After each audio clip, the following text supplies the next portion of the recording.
Hey Bruno, what's up, man? How you doing, man? Going good, man. What's up, old Magnus? How's YouTube going for you, man? Man, you know, same old movies, man. John, how you doing, man? Hey man, what's happened to that one girl you were talking to, bro? Ah, man, you know what? That girl you was talking about, I blocked her and then I unfriended her. Hey, Bruno, John, who's that fourth person right there? John? Yeah. John? What do you want from me?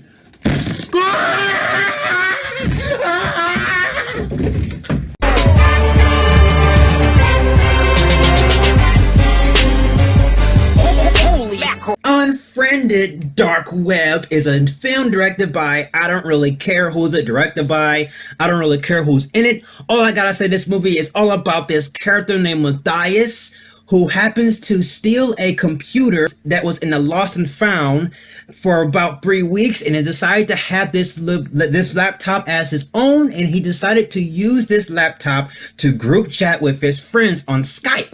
But then this mysterious person came on his group chat and orders him to play a game along with his friends who was on Skype on a group chat. And then he has to follow all of this mysterious person's orders, or the person that Matthias so loves will be killed. And we have Nerve.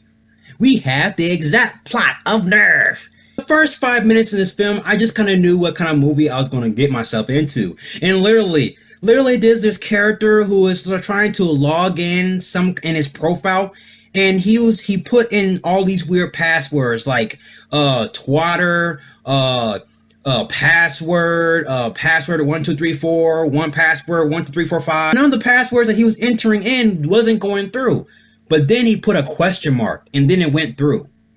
Now this movie has nothing to do with the supernatural effect of the first film, because the first Unfriended movie deals with a person who pooped herself and she committed suicide in the process, and she became an omnipotent being who controlled Facebook. And it has nothing to do with friend requests, which I thought was a sequel to the first Unfriended, but yet that was a separate story. And this has nothing to do with supernatural.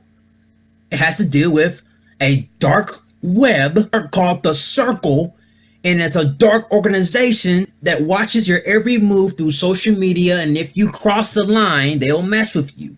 First movie was all around better. It didn't tell you the truth that the first one even had a message about cyberbullying, you know, but this one was just not entertaining at all. I just really was waiting for each character to die. This character named Matthias is chit-chatting with this mysterious person, and this mysterious person keeps going back and forth by saying it's a game, it's not real, and then his main character Matthias is chatting with his friends, and they're just arguing and talking about some stuff I just don't really care about, and they're saying, and then they're going back and forth by saying it's a game, it's not a game, it's a game, it's serious, people are dying, and you know, girls are being kidnapped, it is not a game, it's all fake, it's not real. We're having these characters on screen, on all their screens, going back and forth trying to decide whether or not if this is a serious game or not. Apparently, if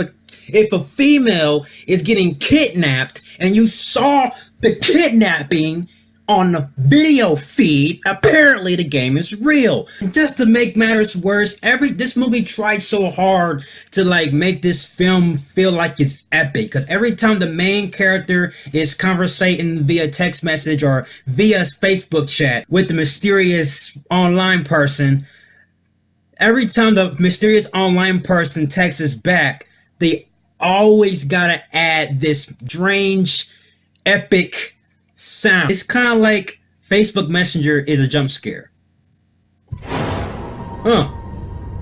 I guess you want me to pick up some eggs. The antagonist in this movie is just, oh my god, the antagonist in this movie. The antagonist in this movie is some guy in a hoodie that happens to walk behind people like Batman, and characters don't really notice this guy in the hoodie is walking behind them, but every time he's on camera feed, Some reason the camera distorts itself. Literally, I felt like I was watching the scene of Man of Steel when General Zod was communicating with the world, trying to tell the world to bring him Clark Kent. When General Zod was talking on the TV screen, he was distorted. Apparently was the exact same thing, and I felt like the director was watching that very exact scene while he was editing this movie. This movie does not really have like a deeper meaning, and it doesn't really have a reason why it should have been made. We having characters just bumbling around, making dumb decisions, and it's one character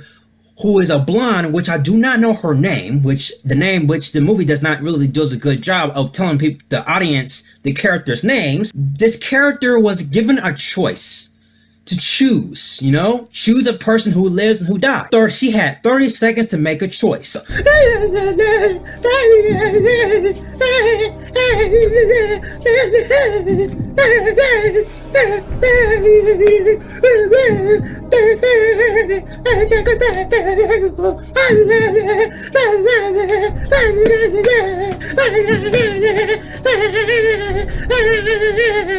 don't know who to choose. I don't choose. I can't choose no one. I can't choose no one. I don't play this game. I choose no one. That actually happened in the movie. This movie is not even worth to think about. It's going to hit theaters July 20th. Don't even think that this movie's going to come out in theaters. Just forget it. It's literally like you're having sex with a screwdriver because you're getting screwed over. Literally, I gotta give Unfriended Dark Web back nipples.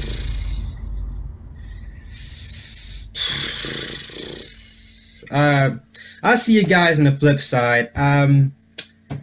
Yeah, if you like everything you see and you agree, click right here, join me in the Batman family. I'll have more Batman-tastic reviews in the way. You are unfriended.